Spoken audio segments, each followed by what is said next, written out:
मूकपञ्चशती ध्यानश्लोकम्।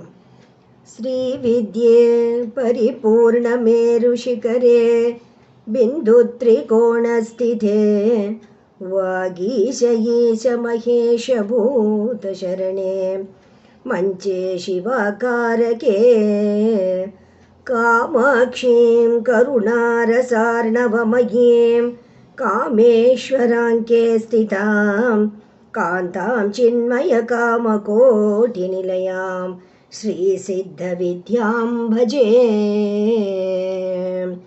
श्रुतिस्मृतिपुराणानाम् आलयं करुणालयं नमामि भगवत्पादं शङ्करं लोकशङ्करं। श्रीकञ्चिकामाक्षि की जय, श्री एकाम्रनाथ स्वामी की जय।